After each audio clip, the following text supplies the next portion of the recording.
Oh boy.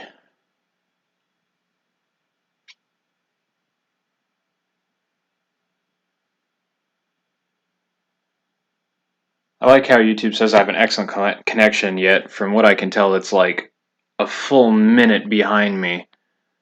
Anyway, Q&As are usually for you guys asking me questions, but I guess I've got a question for you guys real quick, which is, can you hear me? Because that part is important.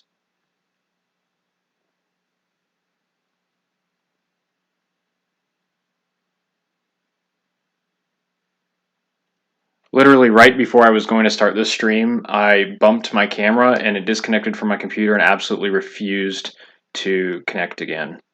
So that was fun. So right now you're looking at me through the absolute best garbage that, yeah, it's like a 12-year-old webcam built into my stupid laptop. So this is off to a real good start. I see the chat is popping off, so it looks like we're actually going here. Yeah, enjoy the 90s webcam because Sony stuff is absolute trash, and my ZV-1 just disconnected like as soon as I was ready to get going. Because of course it did. So I'm gonna need a lot more energy drinks than this. Bill, if you could not. Bill, please. Bill. Yeah, no, I have. I did look at getting a webcam a while ago, but what with all the working from home stuff that's going on, good luck getting webcams these days. Oh,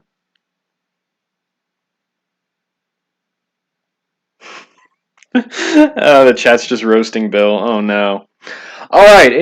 Anyway, you guys, welcome to the back injury special. Called that because I injured my back in what is possibly the stupidest way imaginable. Oh yeah, my spring. Yeah, that's what I'm actually. See, this live stream isn't entirely without purpose. I've been looking for an excuse to put the carbs back together for my Ducati, so I'm going to be working on that while answering some questions. I just got these things dunked in the ultrasonic cleaner for a while, so they are nice and clean. So hopefully, I will have a working motorcycle here in a little bit, which will be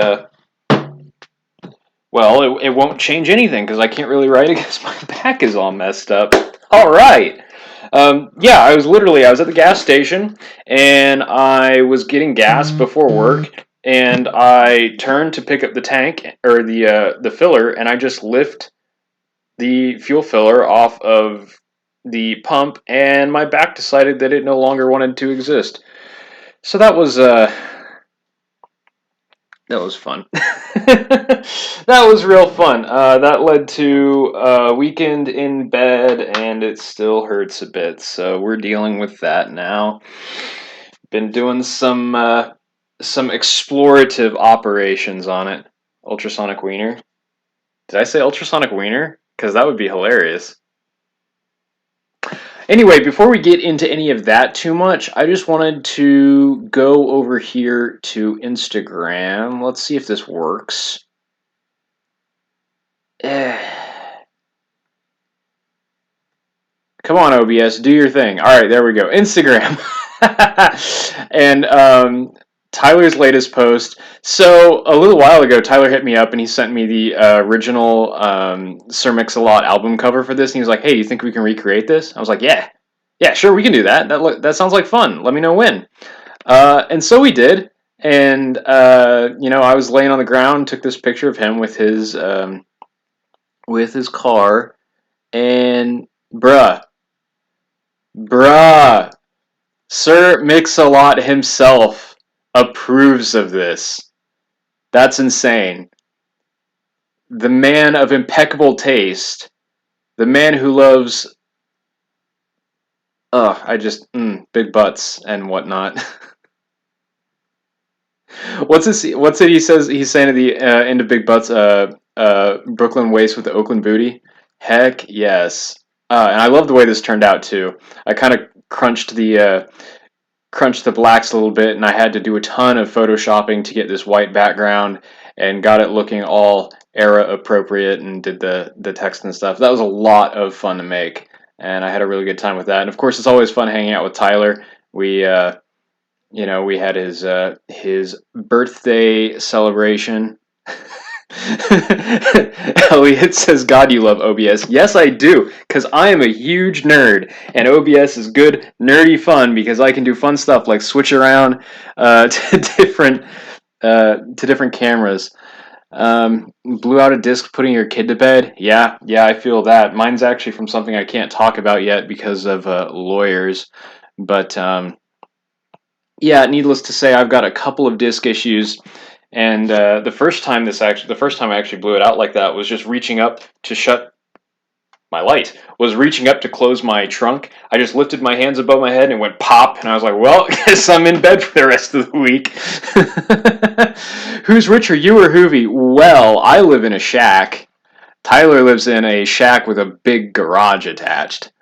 I wish I had. I wish I had that many Lamborghinis. Sneeze one time and pulled a rib muscle. Yep, I've done that. The paper behind me moved. Must be a ghost. What the blinds here? I'm thinking you might look better shaving your hair off. So yeah, I've considered that, but so far it's just been considerations. Do the full wizard shave off my hair. I've considered it. I'm just worried that I have a weird shaped head, and I haven't really wanted to do that. It's a bit of a commitment. But who knows? I mean, my hair does grow pretty fast, which is kind of concerning because then it means I'll constantly just be fighting it. If I shave it off, I'll just have to be shaving it like on a daily basis to keep it from looking bad, and I'm not really sure if I am up for all of that. Nathaniel, enjoy a bottle of aspirin on me. Will do, bud. Aspirin or something stronger. Thank you very much for your donation. Pick up that guitar and sing us a song. Listen, that is for looks. This is just an old cheap bass that I can't play because I have tiny fingers. There is nothing special here, and it will not fit in frame. What is this, an old Yamaha? Yeah. I really wanted to learn bass. Gosh, it's dusty. And getting some rust on the tuning knobs. I wanted to learn how to play bass. I know how to play guitar to some extent, but my fingers are simply not strong enough or long enough to play bass adequately. Anyway, so yeah, the long and short of it is my back is a little messed up now, so I'm kind of struggling with making content because a lot of what I do is, working on cars, and that involves a lot of bending over and whatnot. And bending over is not advised right now. Doctors say I should probably be taking it kind of easy for the moment, so I'm trying to figure out what on earth to do with myself. I'm thinking a lot more. Some commenters had a great idea when I did the video of the cheap, horrible AliExpress floor mats that I could do more cheap stuff reviews, which is a pretty good idea. One thing I've been wanting to do forever is trying to fix clear coat using rattle cans, which, is definitely possible, but various people have tried it to varying degrees of success, and I always wanted to see how well that would go for me, because, I absolutely fell in love with that clear coat that I used on my BMW wheels and thought that I might give that a shot. Try and repair some clear coat just using a rattle can. Where on earth have I put all my tools? Except for myself, I'm trying to reach you about your car's extended warranty. Yeah, thanks, Travis. Also, nice to meet you. How are you liking Montana? It's a friend of mine, known him for since middle school. It'd be real nice if I had a screwdriver right now. I'm literally just using a 1/4-inch ratchet and a screwdriver bit. As far as the cars go, been driving the Buick a little bit lately, but man, that thing's been kind of broken. I've been having some issues there. My brand new supercharger base gasket has started leaking, so I've got a bit of a boost leak as well as a bit of a vacuum leak. Of course, right after I fix the stupid EGR tube. Probably going to fix this the same way using some, let's see, what is it? copper gasket dressing or copper gasket RTV. Use that to put it back together, keep it sealed up. I'm not entirely sure why it leaked, but when I'm feeling better and I can actually lean over the engine bay of the Buick, I can pop that supercharger off and take a look at that. Also need to take a look at the Cat because I'm still getting like 10 miles per gallon in that car. It's a real shame because it's a nice car. Oh yes. That's what I just remembered what kind of made me rage quit working on the Buick. Last month, went to Cars and Coffee with some friends, and the lock for the passenger door just kind of jammed. And so now I have to try and take the passenger door apart without being able to open it. John Baker, $30. Thank you for the bottle of tequila. Being that I try to make this a family-friendly channel, I probably won't be consuming that on stream, but yeah, I do like the drinka. Do you have any bikes running? At the moment, no. And I actually have acquired another bike that you'll be seeing on the channel soon. It was free, spoiler alert, and it is not running. Spoiler alert the second. So now I actually have 4 non-running bikes. The Yamaha DT175 two-stroke. I have not yet taken the jug to the machine shop to get it reworked for a bigger piston.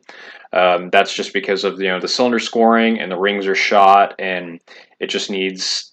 You can't buy factory size pistons for it anymore. So there we go. Aftermarket is my only shot. The Goldwing needs a new fuel tank, but the fuel tank is under the seat, which means you have to take off all of the bags and all of that nonsense on a full dress Goldwing, and I am not looking forward to it. I didn't buy that bike as a project. I just kind of, I wanted something with, when I went and bought it, the only stuff that it really needed was what was it? A brake master cylinder, which of course it still needs, and some front wheel bearings. And, that's some stuff, but it's, fairly simple things in the grand scheme of stuff. I really didn't want to be doing as much work as it's taking now, so I really haven't had any motivation to get the Goldwing fixed again, though the days are quickly running short on when I could enjoy it. So that's a bit of a bummer. And then the Ducati I just kind of took apart because I just kind of wanted to do it right. I was never able to get those. Oh my gosh, this is absolutely a pain. I'll show you what I'm doing here. Because I'm super stubborn, I did not split the carbs in half. I left them racked together, and I took these off. And there's one here, one here. What these caps are is a decel fuel valve, and I believe what these do is they mess with the fueling when you are decelerating to keep the bike from going up, up, up, up, up, up, up, up, up. There's a valve in there with a diaphragm that moves in a spring. But this one in here, getting to those Phillips head screws while the carbs are still stuck together is darn near impossible, and I'm just kind of threading the screw in place with my fingers, and then I'm going to get in there with my 1/4 inch wrench on a bit and use that as a really, really tight right angle to actually cinch it down. It is quite the mess. Also, Elliot Alvis, welcome back to Kansas. I know you went and saw some friends out of town and had a bit of a hoopty adventure. Looking forward to seeing how that goes later this year. Surely a fun time. I had a similar hoopty adventure, but none of this we can actually tell you guys about for a little while yet, but keep an eye out on both of our channels for some pretty sweet stuff coming up. You need an assistant. Yeah, I wish I had an assistant. The problem is when you're in, I'm only, 25? But all my friends have, kids and full-time jobs. I mean, I have a full-time job as well, but finding someone who can come help film is incredibly difficult. Weston Champlin, who is an absolutely great guy, his brother, I believe, does his filming and video editing, and he is honestly so blessed to have that, because that just elevates, that really elevates the channel to a new level, having someone to hold the camera for you, and especially someone to edit for you, because then you're so less stressed out. Enjoy Dasani on me. Thank you, Andrew R. I love that. Hey, I actually got that tightened down. Nice. Ah, this is just coming right along, isn't it? And take a look here at the. This is these Mikuni carburetors for this Ducati are composed of quite a lot of parts, probably more than any other bike carb that I've ever owned, just because of how many random things split apart into subassemblies. Like all of the jets go in this holder, which then goes in the carb instead of just the jets going into the carb. It's very interesting. What is... That doesn't look like it got cleaned very well. It's a little bit disconcerting. So, yeah, with the channel, I'm just kind of sort of trying to figure out a game plan for the days to come. You know, I'm trying to stick to my 2 videos per week, which is growing a little difficult. But making videos is just something that I really enjoy. Hoovy's Garage, I almost never have someone help. That is true. You are pretty much a self-made man, and freaking props to you, dude. It's impressive what you've been able to accomplish on your own. I mean, you built up what, 1 million subscribers using iMovie and a fairly cheap camcorder. That is a pretty impressive success story. And it all started with what was it, a manual swapped Mercedes 300D or something like that? You, Elliot, and John Ross did your own version of Car Trek? That'd be neat. I always thought with those that sort of format, Top Gear, Car Trek, Grand Tour, where they have the producers or whomever giving them challenges. I always thought it'd be really fun if the person giving them challenges was like an actual character, like literally a mustache twirling villain with a cell phone laughing at them and giving them all these ridiculous challenges and stuff. I always thought that would be a hilarious way to approach that particular, I don't know, style, that way of doing videos. When are you going to do a crossover with Weston? I don't know. I don't know what we would do together. I love what he does, but it's not really a huge overlap with my sort of things. But he does have some great ideas. What he's doing right now with the cop car, I'm super excited to see that get done.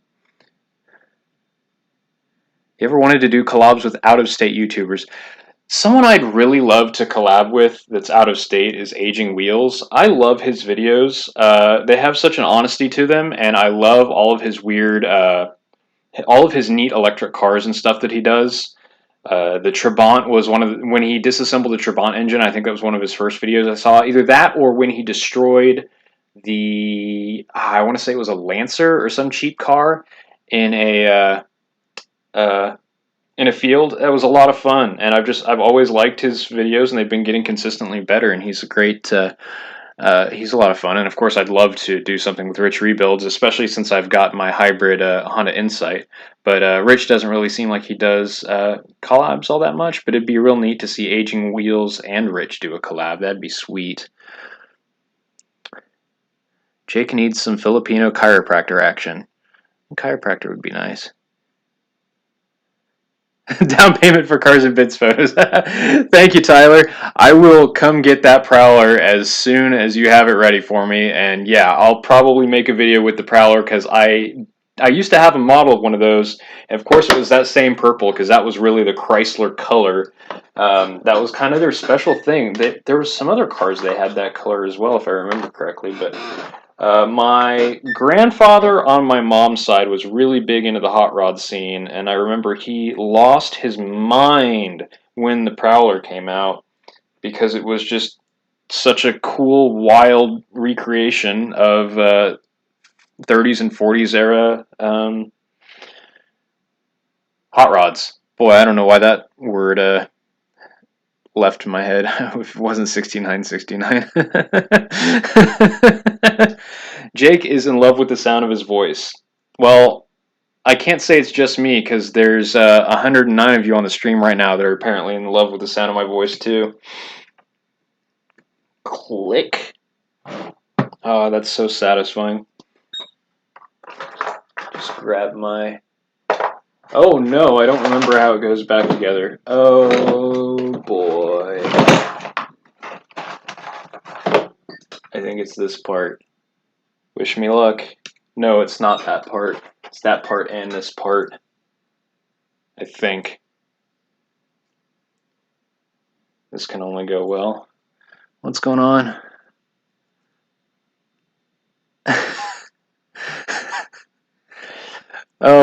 Oh boy, Tyler's dunking on me in the comments. I had plans yesterday, and I had to say no to his offer to let me borrow the Prowler for photos. But I did get to the junkyard, and they did actually have the part that I needed, and it was a good day at the junkyard actually.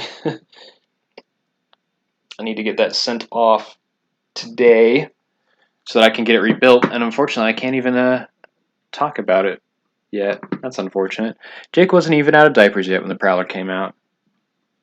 I was like five. Wait, when did it come out? 99? Okay, yeah, that's probably accurate. But when I was that age, I was hanging out with my grandpa a lot, so I do remember his reaction to it. We used to watch a lot of, what was it, Auto Week? Some sort of car show that would play on PBS, and he absolutely loved that sort of stuff. He was really big into old British cars too, and they had 3 PT Cruisers, I think, because they absolutely loved those. He had a Woody 4-door, and I think they had a convertible one as well. And then later on, my mom also got a PT Cruiser. So quite a lot of PT Cruiser fans, though. I do know. Yeah, Chip Foose did the Prowler. I don't think he did the PT Cruiser. The PT Cruiser was someone else who also went on to do the HHR. And in my opinion, the HHR gets a lot of hate, and I don't think it's deserved. The HHR, objectively, is a perfectly competent vehicle. And I personally like the styling a lot. Where's that screw? You know how it is. Sometimes you just need a good screw. Oh, no, that's a bolt. Sometimes you just need a good bolt. But I like the HHR a lot. I've road tripped one. It was like an automatic with a Pioneer sound system. Road tripped it to Kansas City. Perfectly fine car. It is just a hatchback version of a Chevy Cobalt. There's absolutely nothing wrong with them. They just get a lot of hate because people look at them and think, oh, it's just like a PT Cruiser. Now, the PT Cruiser was a technically flawed vehicle. There was a lot of weirdness going on with the design there, and in my experience working on them, it really didn't pan out all that great.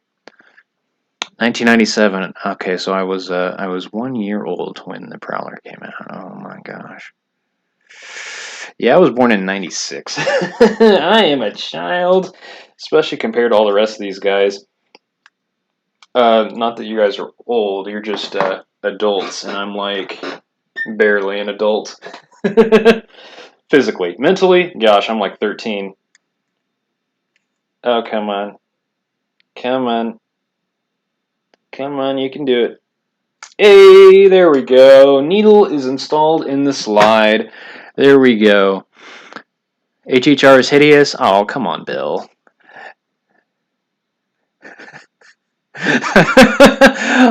Tyler, glad I could help you poop. PT Cruiser sucks and was a death trap. The thing about the PT Cruiser, the thing I will give it, I really, really want a turbo 4-door stick PT Cruiser because that just sounds like silly, goofy fun, and you can throw the neon go fast parts at it and go fast. Okay, let's get this slide put in here. Maybe. There we go. There we go. We're making some progress now. We're really cooking with gas. Maybe. If I can get this to seat. A lot of people really don't like carburetors, myself included, but with some experience, they're not exactly an insurmountable issue. This is like watching James May reassembling something. Oh, man. I really wish that he made more of the reassembler. I think there was only, the 5 episodes or so. Ah, those were excellent. That was excellent entertainment for weirdos like me that just love to watch that sort of thing, especially when it came to like trains and stuff. Such good content.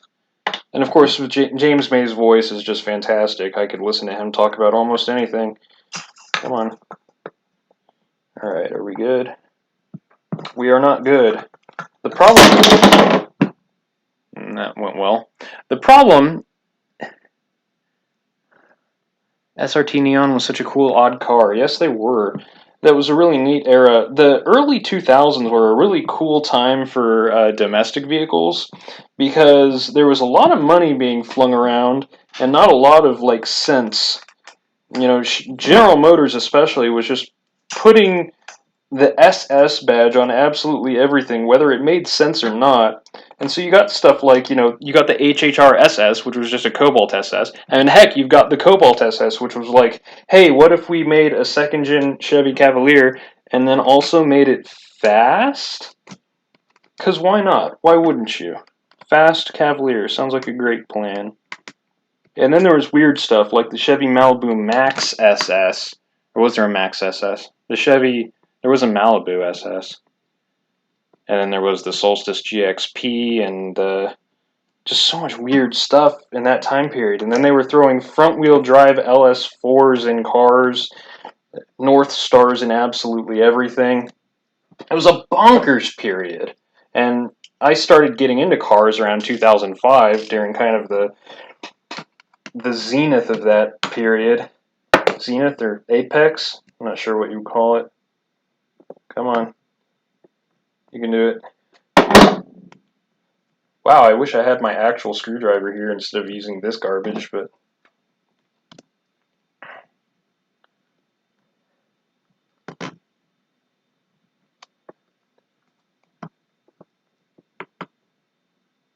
There we go. Finally, my goodness. Malibu Max SS was a thing. Okay, cool. I wasn't sure if I was or not. And if I remember right, that it didn't have like a hopped up powertrain or anything. It just had a few extra features over the base model. Not really not exactly a sports Maverick. And I think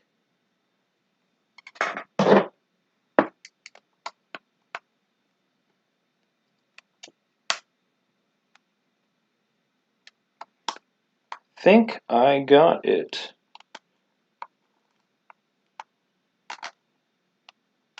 So, for those of you not familiar with carburetors, what I just put in was the main slide, which is this bit here. When you open the throttle, it changes the vacuum going through here, and it pulls the slide up, which allows more air and also fuel to go into the engine. And that is what makes your Ducati go faster. If I could just put this somewhere.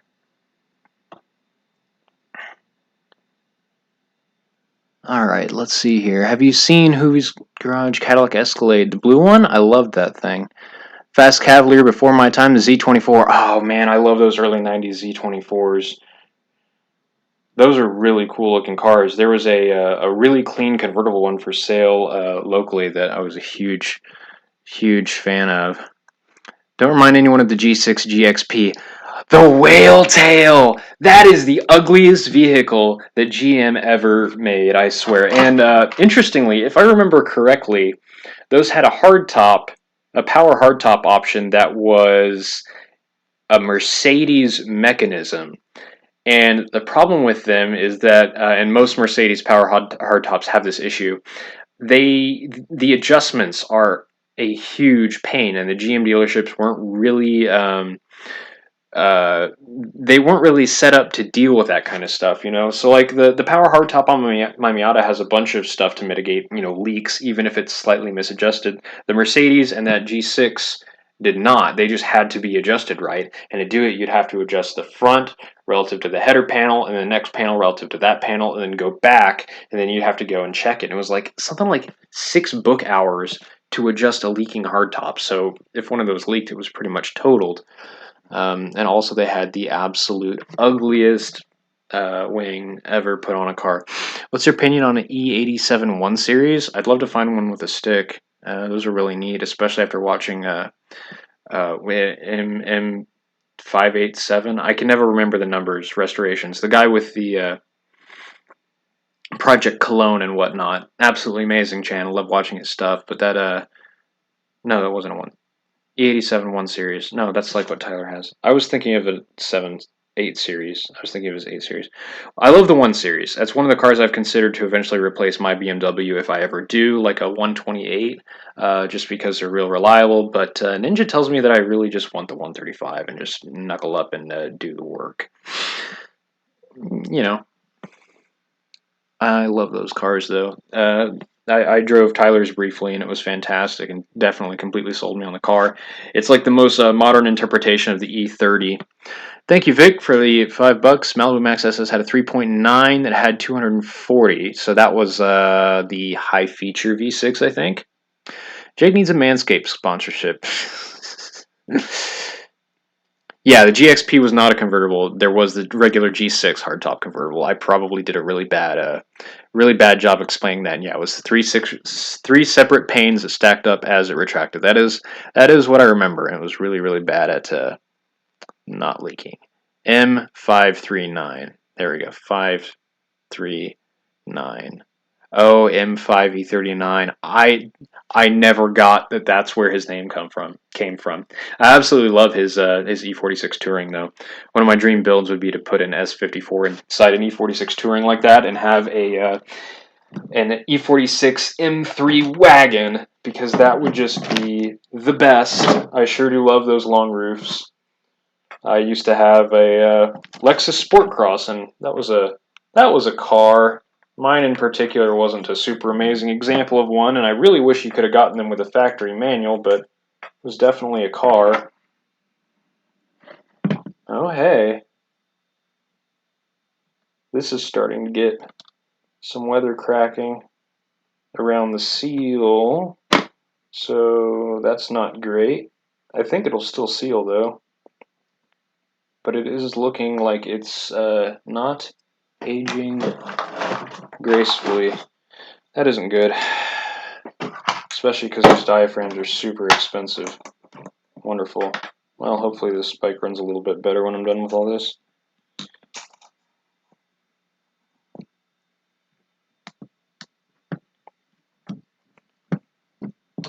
Here we go. This takes like all 7 of my hands right here. Cosworth Vega. Oh, man. Cosworth stuff is so cool. One of my favorite engines of all time is the Ford Mazda 3-liter V6.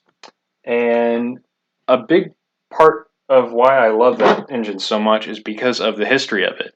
It originally started out as a Porsche V6 design that they just gave up on, and it ended up getting sold to Cosworth to finish it off. And so Cosworth designed, I believe, the heads and kind of did all the finishing work on the design, and they released it as a 2.5-liter V6 in the SVT Contour. And that was a fantastic engine. They later punched it out to 3 liters and put it in absolutely everything. Jaguar got a version as the AJ-V6.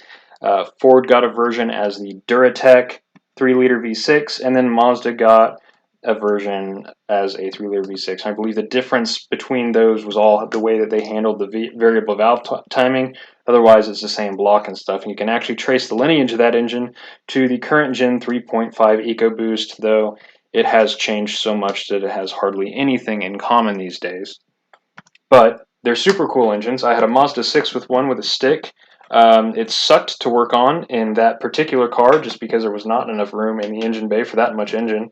But I would absolutely love one in an NB2 Miata, because that would be sort of like an alternate universe Miata SS, you know, because it was a Mazda engine. It's something they could have put in there conceivably at the time. And they sound so good. I seem to be among the few that genuinely loves how some dual overhead cam V6s sound. Early VQs can sound good. That 3-liter Mazda sounds amazing in most implementations. I think the Jaguar V6 has sounded good as well in the S Type. Let's see here. Dude named Clem. Yeah, I acknowledged it. He's paying me a down payment in advance for my photography on the Prowler. I do. In case you guys didn't know, I actually do a lot of photography for Tyler for his Bring a Trailer listings, and well, I don't think he uses Bring a Trailer much anymore now that Daddy Doug has his own website, which I honestly like a lot better. It seems like there's a much nicer community around cars and bids. A lot less old dudes that are just looking to buy investment pieces and more enthusiasts. I think Doug did a really excellent job with that website. Obsess Auto, is this the carb you were talking about when you dropped the cluster off? Yeah, I think it might have been. This is pretty much the only carb I've been working on because it's just kind of been a pain. Wizard has had Mark IV Beetles. Yeah, I love his Beetle Turbo Squirtle. I just would never want to work on one because the entire engine is shoved up under the cowl. So it's different from the Yamaha one they put in the Taurus. Yeah, that was the Yamaha one predated this, if I remember correctly. But that was a great engine too. I want to see someone restore a thing. I would love to get an old Volkswagen. Maybe not a thing, but I really, really, really would like an old Beetle just because of how absolutely dead simple they are. Blake says all V6s sound like garbage. I think your opinion is garbage. BMW straight 6s sound bad. I love BMW V6 straight 6s. My M54 sounds great. The S52 is the best sounding 6-cylinder ever created, and the S54 sounds like a can of bees getting kicked down the road in the best possible way. Early VQs. Oh yeah, Dave, what do you have? What do you use to clean out the fuel varnish from the carbs without tearing them apart? I can't recommend anything for that because if you've got varnish in the bowls, you're probably going to need to actually take, at a very least, take the carbs off the bike or whatever they're on, take the bowls off, and blast some carb cleaner through some of the passages. I really like, other than maybe putting some seafoam through it, maybe just straight kerosene. Seafoam is mostly kerosene, I believe, kerosene and diesel.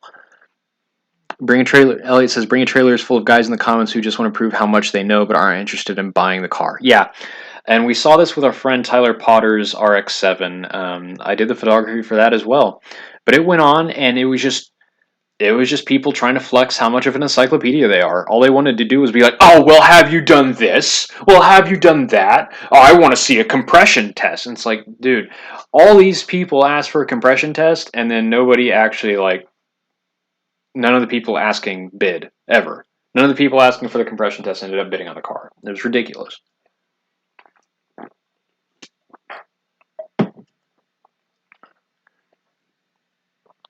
What does kind of surprise me is that I don't think either site offers an escrow service. I used to work in the auction industry, and the company I worked for, we offered an escrow, which was a huge amount of paperwork for me and the other employee that helped manage that. But it did seem to make a lot of stuff go smoother as far as getting money from one place to the other.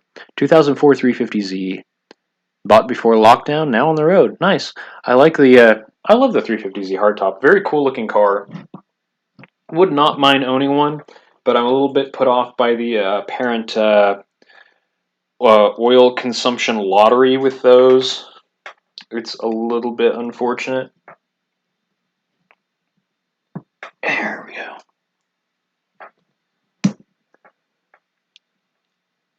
Making weird faces, I'm sure, getting this put together. LS9 V8 ZR1. Yes, indeed.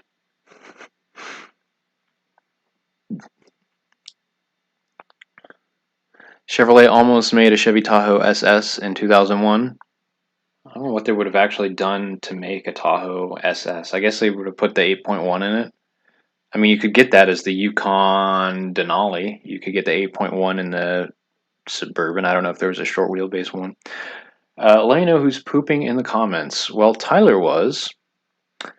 Andrew, Ireland, huh? That's pretty cool. What kind of car scene do you guys have in Ireland?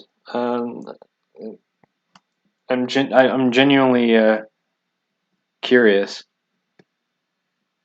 because I'm assuming that it's all European cars, British stuff, maybe some French stuff. I can't get my needle out. Okay, there we go.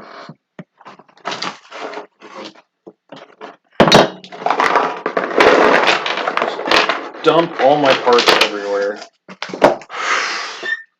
Sure are a lot of them. 2001 Ford Mustang, like or not? So, the SN95 is objectively a decent car. It's my least favorite Mustang personally.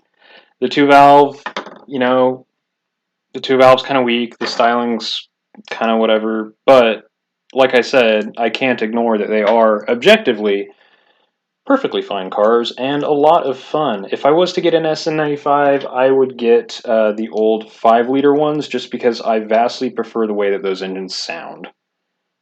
Did I do this wrong? No, I did not do this wrong.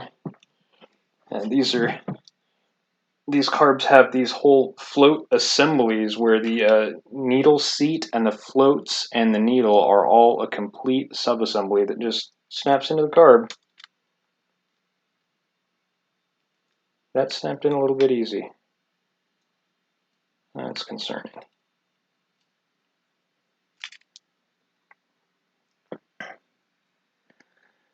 Novella Hub, thank you very much for your super chat. Thanks for carrying us all on your back. Yeah, it's not liking it very much, is it? I used to own a 1998 Chevy Cavalier Z24. Nice! Those are fun cars. Even the newer ones, a friend of mine has one with the Ecotech, and that thing is a riot. Not a Z24, though. The Z24 just has its own little... It has its own cool factor. Come on. Okay. What's next? What is next? What indeed? Oh gosh, I dropped stuff. Oh no. Flashlight time. It's just on my seat. Thank heavens.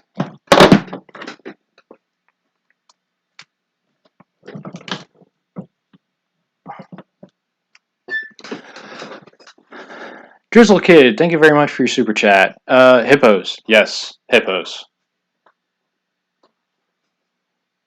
Mainly Euro-based stuff. Well, I like Euro stuff a lot. Euro stuff is what got me into cars, sort of. I'm real big into that stuff these days.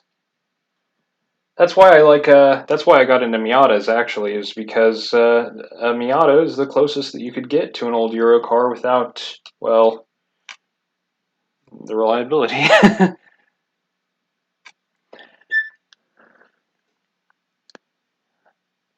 Hello from Qatar. Oh wow, we got people all over the place. Thanks for making me want a Buick.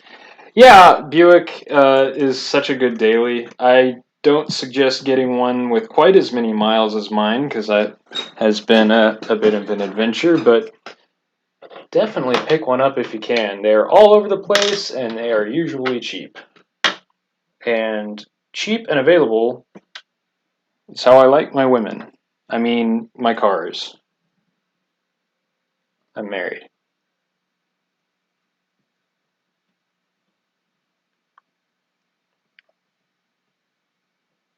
Okay.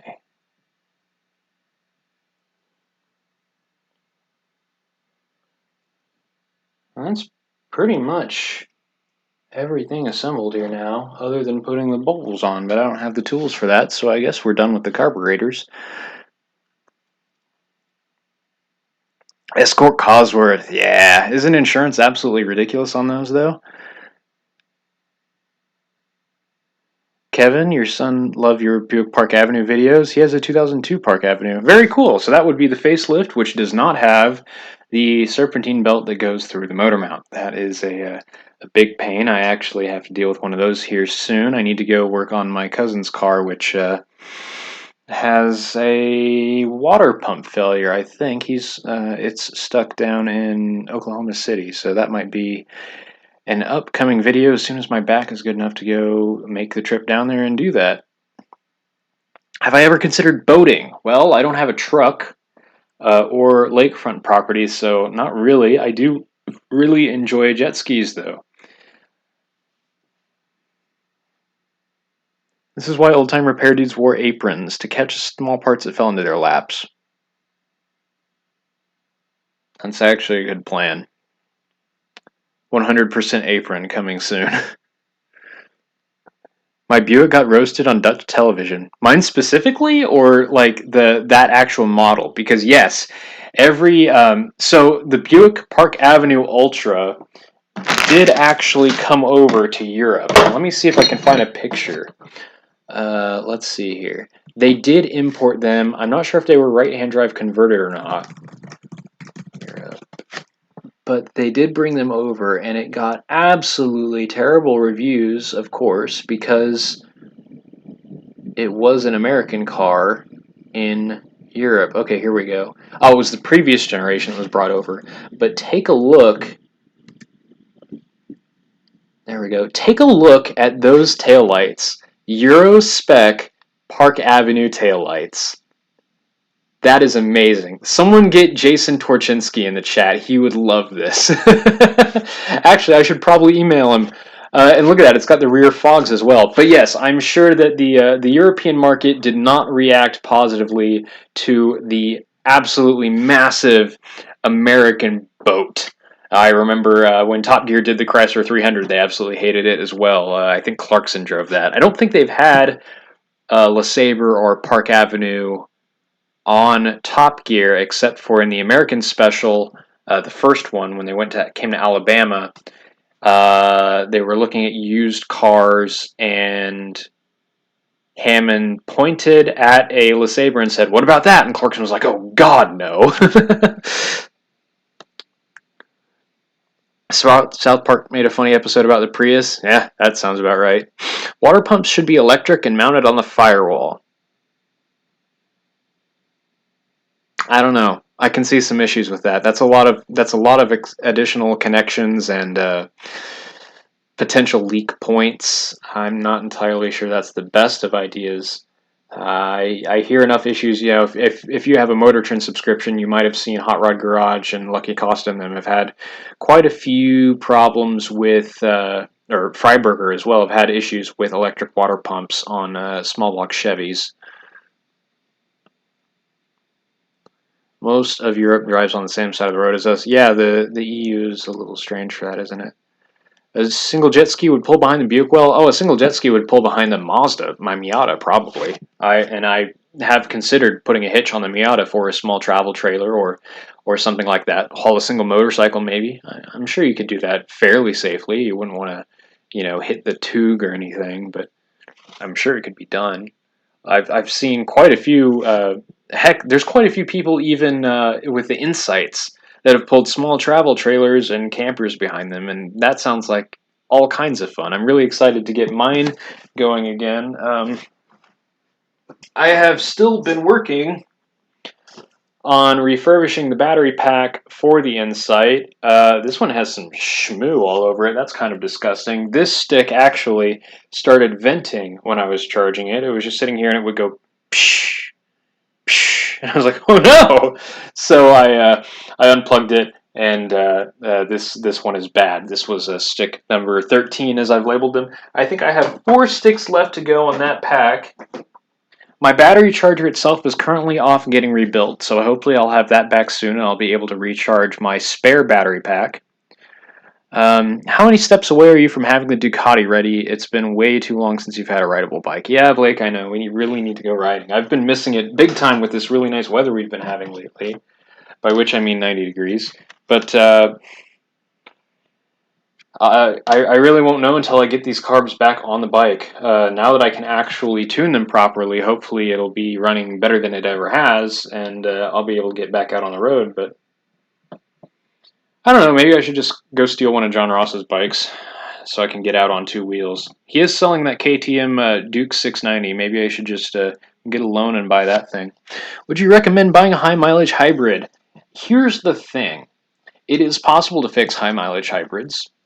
And it's possible to do it yourself, as I'm doing. But you really have to be an enthusiast if you want to tackle that sort of project, and you have to be really eager to learn and get into all the user groups and stuff, and figure out um, what it takes to fix what problems may occur with the charging systems. I'm sure the Camry uses a derivative of the Prius battery packs, and I know the Prius battery packs are some of the easiest to refurbish and fix up. So that's really what it comes down to. It's the same as old motorcycles. You want one that a ton of people have, that a ton of people work on. That's the important part, is other people doing their own work on them so that you can learn from their experience and get coaching from other people to get it fixed up.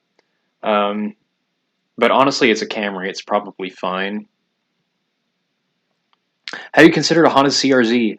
Owning one, not sure, but I would really, really like to drive one with a manual. That is the newest manual hybrid that you could buy in the US, and I'm very, very curious what it's like. I know everyone says it's underwhelming as a hybrid, and it's underwhelming as a sports car, but the interior is super cool, the fuel economy is not that bad, and I think it looks pretty great. I like every part of it. It is the right amount of compromise in the right directions. I mean, it probably would have been faster with a K series and gotten better fuel economy, but it wouldn't have been as cool. Um, let's see here. Self-leveling suspension for the win. Yes, that is great for towing. I actually have the heavy-duty shocks on the Park Avenue right now, which I will never use for towing, probably. Okay, that just fell apart. All right. French car availability in the U.S. Euro Asian Bob does have a Renault Alpina, or is it an Alpine? Atmo.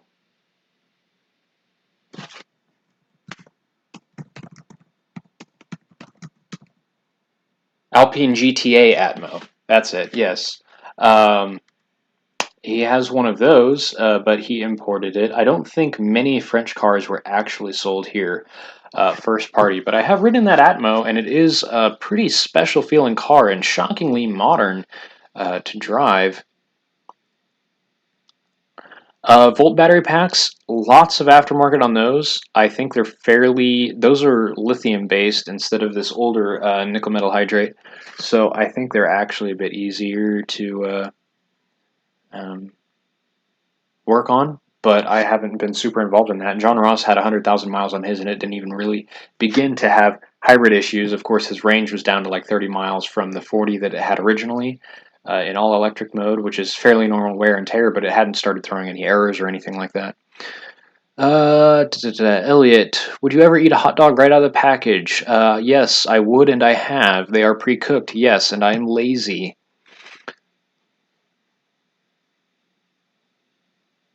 Buster, that is an excellent quote. Who is that from? A smart man makes a mistake, learns from it, and never makes that mistake again, but a wise man finds a smart man and learns from him how to avoid the mistake altogether.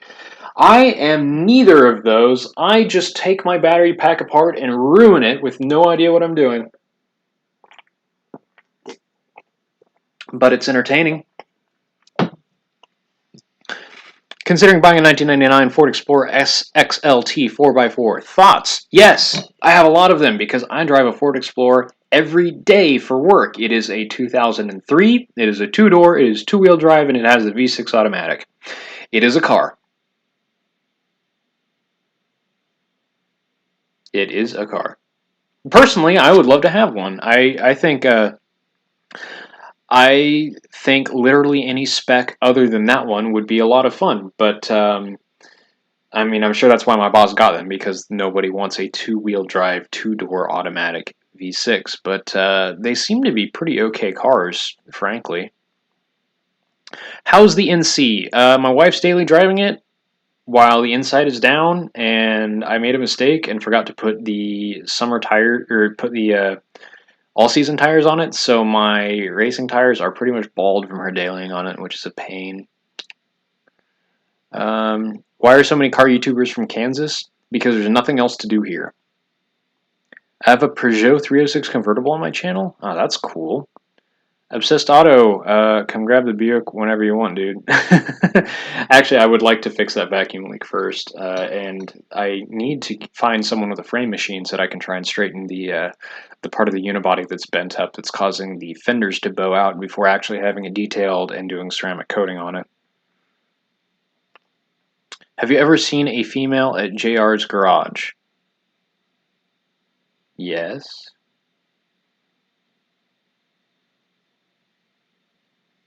Can we watch Rich Rebuilds together? Like at my house? Or... The quote was from Roy H. Williams. Oh, that was a really good quote. I like that. Looks like I'm going to need to get some... So this is the float assembly. So what this does is this sits in the carburetor, more or less like this, and fuel comes in here, gravity fed, or in this case, fuel pump fed from the fuel tank. And it comes in, and it goes around the sides of this needle and fills up the float, or it fills up the bowl. And as it's filling it up, this float comes up and pushes this needle into its seat to cut off the flow of fuel like a toilet bowl. And so that keeps the fuel level roughly equalized inside the bowl. And most of the time, the needle seats into a part of the carburetor itself, but in this case, it's this neat little removable assembly that I cannot get to stay in the stupid carb to save my life. And it's going to make putting the bowl on a massive hassle if I can't get that to stay. Dang it. Dang it, Bobby. And the other question is, am I going to get these bowl gaskets to fit or not? Reusing bowl gaskets is always a bit of a gamble. And hopefully I don't lose. These aren't very old because I just rebuilt these carbs, last fall, I think? I guess that was a year ago. Gosh, it's wild how long I've had this bike. Come on. Come on. There we go. There we go. Well, I got the gasket to sit back in there, so that's a win, I guess. You bought a Peugeot for $60 from a German Copart? I need to go to Germany. Yes, Elliot, stop being a pansy. We need to do a one-chip challenge. I am not good at spicy things, so if nothing else, it'll be entertaining. Let's see if I could get the other gasket to fit in here. Let's see. These gaskets haven't totally plasticized, so well, they haven't plasticized at all. Actually, they're still nice and rubbery, so I think we're good to go. Something interesting I've noticed, and the rest of you might have also noticed this, is that there's a really big overlap between IT and cars. And my boss actually has thoughts on why that is.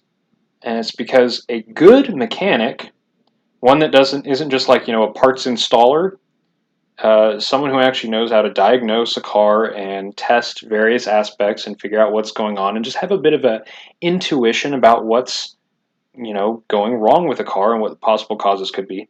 That sort of thinking is also what makes someone who is very good at IT. The thing is, IT pays a lot better than being a mechanic usually. So all the people who are good at that kind of thinking end up working in IT. And then eventually become automotive YouTubers because it's fun. I've always wanted to make videos. My dad had a Sony CD Mavica when I was a kid. I don't know if you remember those. It was a Sony camera that literally recorded onto a small CD.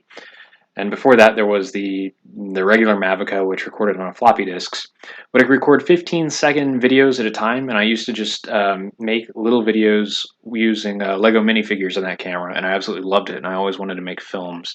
So here I am, making films. My brother used to be a Ford mechanic. Apparently Ford decided that 5 timing chains were the correct amount for the 4-liter V6. Yes.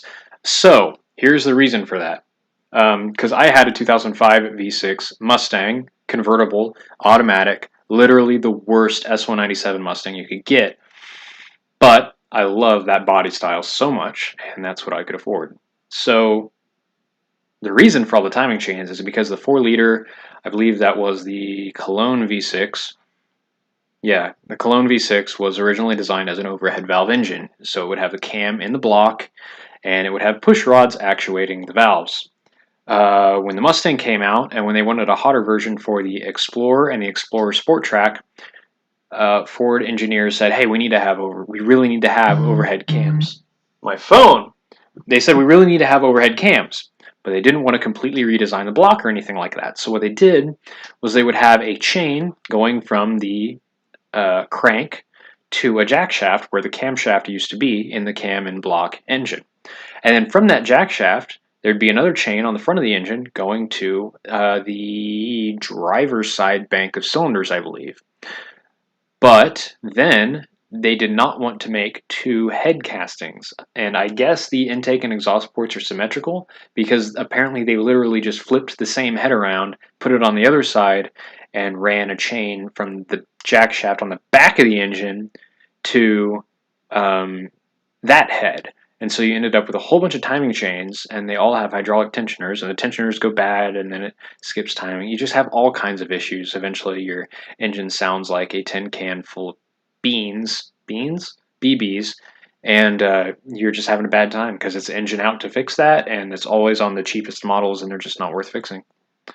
And it's a shame because they were in a lot of half-decent cars. I really like the Sport Track. Let's see here. Both IT and mechanics have high burnout. Yeah, that's likely true. I mostly blame management. Mechanics are always managed by, I mean, yeah, I don't know.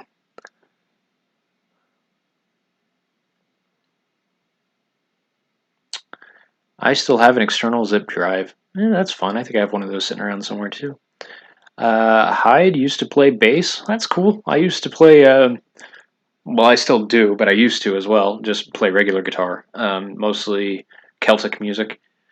Not sure if anyone here has heard of the Walnut Valley Music Festival here in Kansas, but I used to go to that every year. It was a lot of fun. Go to the carp camp, hang out a bit. Yeah, working in IT, you don't end up with dirt under your knuckles, or dirt under your fingernails, scraped knuckles, and a bad back unless you're doing it wrong. Well, I did work in a data center, and I would have to rack mount DL360 G3s, and those, or I think it's a DL360 G3, the massive like 4U monstrosity that comes apart into multiple places. Absolute disaster. Lots of heavy pieces. IT burnout is why I decided to become a professional cable monkey instead, soldering XLRs for a living. They solder those instead of crimping them? Are you going to get your Goldwing running? Right now, I'm actually talking to a guy to just have him come do it for me. There's just a lot of bending over that I can't do right now, and I would really just like to use that bike. There's one trip that I would like to do with that bike. I want to ride it down to my family's house on Grand Lake and spend the night there, and then go over and ride around in the Ozarks for a little bit. Just spend a weekend on the bike with my wife doing some stuff, and then come back to Kansas and sell it and never see it again. That's all I want a Goldwing for. I just want to do one trip, and I'm not looking forward to hurting myself working on it that much just for that one trip. Makes sense. I'm an IT guy and a car guy since I was a kid trying to fix Hot Wheels. Chris2401, thank you for your super chat. I also used to be into Hot Wheels. Let's see here. I've got a couple. Of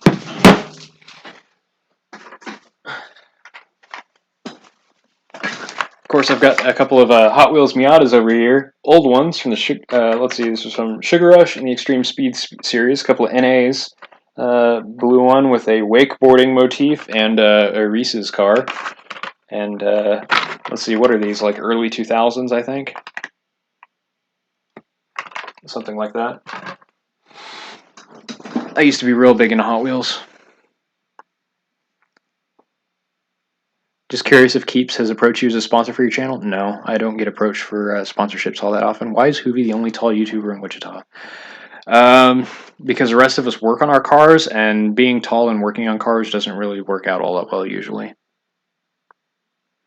Is it legal in the US to strip bike for parts, sell them, and then get the frame scrapped and get the title invalid? If you have a title, you can take the frame to any automotive recycler and they should take it. When are the 100% Jake shirts coming back? Not sure. I have not yet found a good place to work with me on merchandise. When YouTube money dries up, who goes broke first, JR, Hoovy, or Car Wizard? I'm not sure. They're all pretty resourceful. Hoovy and Car Wizard both have other ways of making money. You know, Hoovy's in the fast food industry, and it's almost impossible not to make money in fast food once you've gotten your foot in the door. His dad had an excellent idea getting Tyler into that industry. Car Wizard, of course, he has his mechanic shop that makes money. And John Ross is just extremely resourceful, and I'm sure that he can flow with pretty much any punches the world gives him, it seems. Yes, lots of great twisty roads in the Ozarks. I love going there. When will you throw the fuel toilets out and put injection on the Ducati? So spoilers, I actually have almost all the parts for that. I've been wanting to ride the bike instead of spending forever doing that. I actually have a Speeduino ECU, a bunch of wiring to make a harness. I have the fuel injectors out of a early 2000s Ducati with the intakes and fuel rail and TPS. I have a fuel pressure regulator. And I have some optocouplers to get an RPM signal off of the coil drive. So my plan there would be to do a alpha in tune, RPM versus TPS, potentially with a map modifier or map table blend, and just do it that way and leave the stock ignition control in place.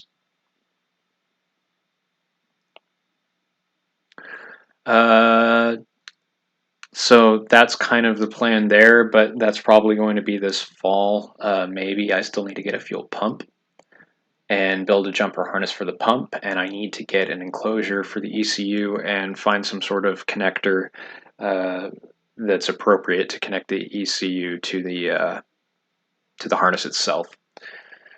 I'm on the fence between some sort of big 20 pin or doing multiple smaller connectors, one for getting the tax signal, one for the injectors, one for the TPS, and kind of having it all be individual harnesses. I think I might be able to hide that a bit better to keep it from messing up the look of the bike. Not sure if you've answered this already, but what was the recurring back injury? A while ago, something happened that my lawyer won't let me talk about, and I've got 2 bulging discs, and that just kind of, I also have arthritis, so that all just kind of, the interplay there isn't great. What's funny is I didn't even know about the arthritis until we looked at one of the MRIs. My favorite Watch the Guy videos are with you in them. I really love being in videos with other people. I love having someone else to bounce stuff off of and interact with. It's extremely hard making videos on your own. Trying to think of something half intelligent to say to the computer that doesn't make you look like an idiot, or in my case, just looking like an idiot and rolling with it. And trying to keep the flow going is extremely difficult. If you go look at my earlier videos, and they're absolutely terrible, and I still have them up because, why not? But the best way to do it is 3 people, 2 on the camera, 1 holding the camera. That is the best way to go, because having a mobile camera being held with someone just elevates the quality up so much. It makes it so much more filmic and more like an actual TV series. And then 2 people interacting with each other just keeps the flow and the energy going so much easier, and there's so much more interplay. It's absolutely fantastic. That's what I'd really like to do at some point. Robot Cantina, yes, I've been watching every episode. I love it.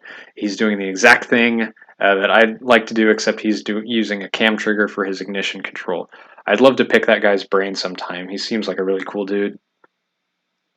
What are your thoughts on oddball domestic cars like the Toronado and Corvair? Tornado's neat. I don't think I'd ever own one. The Corvair is one of my favorite domestic cars from that era. I would absolutely love a second generation two-door Corvair. Until recently, at least, they were also one of the cheapest domestic cars from that era to buy. Not sure why that was, but American Porsche sounds pretty appealing to me.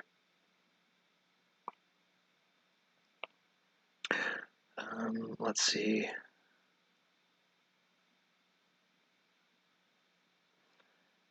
Hi from Istanbul/Turkey. What happened to Constantinople? Haha. History jokes. Arthritis and a fused disc and nerve damage. Yeah, that's right now we're looking at a let's see, we're looking at an ablation. So before up until now, I think I can talk about these procedures. That's just fine. If any of you have had kids, you know what an epidural is. I've had 2 of those so far. First one worked for about 3-4 months. Second one actually made it worse. It's a big needle that goes into your spine and injects steroids to try. The idea is that if they can get the swelling to go down, then the swelling will stop perpetuating more swelling. So that didn't work. So now we're looking at doing a nerve ablation, which is there's a bunch of nerves that go around the side of the spine that actually send the pain signals to the brain. So what I had done recently was 6 needles, and they injected painkillers directly onto those, or deadening blockers or something like that. So 6 needles into the spine, and that's a test. And the idea is, you block those nerves, see if that helps with the pain, and then we're going to do that twice. And if that works, then they go in with 6 big needles and ultrasonically burn the nerves off so that they can't send those pain signals anymore. So that's where we're at right now. I'm not looking forward to it. Getting those blockers was actually more unpleasant than the epidural was, simply because of 6 injections. That sucked. And with the actual ablation, they actually go in with a needle, and of course all this is with radioscopy as well, so they've got to inject dye first as well. They actually go in with a needle, and they're actually going to poke the nerves and be like, okay, is that the right one?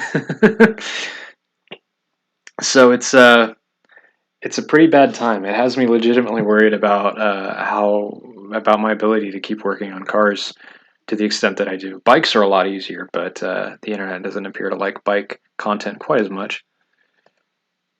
And of course, there's the Buick. Everyone loves the Buick. Every time I do a Buick video, it goes insane. But all the stuff that the Buick needs right now, I can't really work on in my current state. Do you still have the murder sofa? No, that went away a long, long time ago. Don't get a 944. Yeah, I've seen John Ross's experiences with his 944, and it doesn't look like something that I'm too eager to jump into. Though I do love how his drove. Not a huge fan of the 3-speed slush box it had, but it was a wonderful driving car. I will happily drive other people's 944s, though. Hoovy, go get a 944 so I can drive it.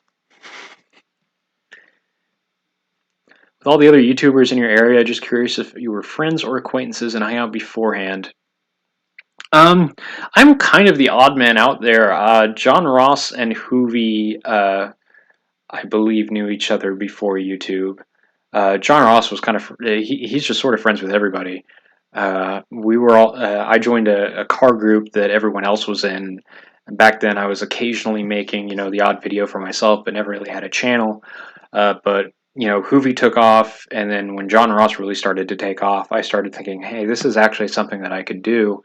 It seems like it would be fun. And I always loved watching the old Mighty Car Mod stuff. If there was one channel that really, really got me interested in YouTube, it was the really old Mighty Car Mods, like when they did the Volkswagen Golf that they rusted the hood on and stuff back in like 2011. And the big video was the Drift Pig 240 SX reveal, or 180 SX, I think it was. just the cinematic aspect. You know, they do builds and then they do these cinematic portions, and it's got cool music. And I was like, I want to do that. I want to do the cool cinematics, and I want to do all that really sweet stuff. But with trying to please the algorithms, I just haven't really had enough time to do the neat cinematic stuff. There is a little bit of a neat section coming up. I really need to buy a gimbal for my big camera, but those are like $800, so I haven't really gotten around to it. Anyway, it's been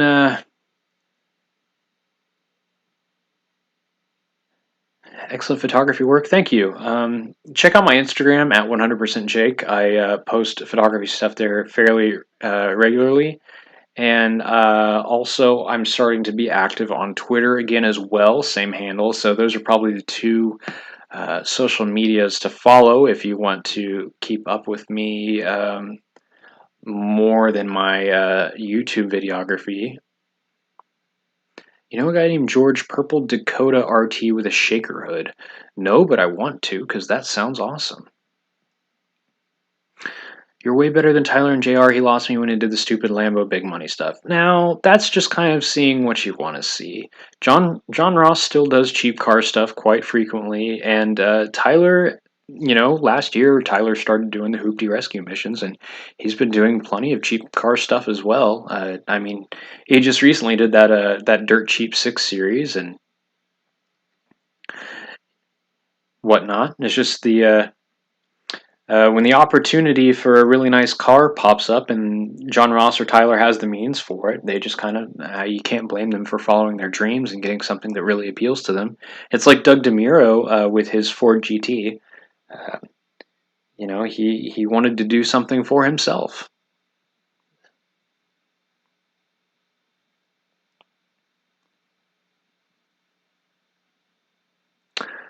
All right, you guys, it's been about an hour and 15 minutes here. I'm gonna go see if I can get this thrown back in the bike and get things wrapped up there. And I think my wife just got home, so we're probably gonna go get dinner here in a little bit. Engineer Everything, thank you very much for the super chat for my gimbal fund. Yes, yes, I'll get there. I'll get there hopefully soon. Tools and video equipment are actually two things that I can write off on my taxes, so that's pretty nice. I have yet to come across anyone who can really navigate the U.S. tax code with this automotive YouTube stuff. Dirty Cheap Bonneville GXP. Yeah, that sounds like fun.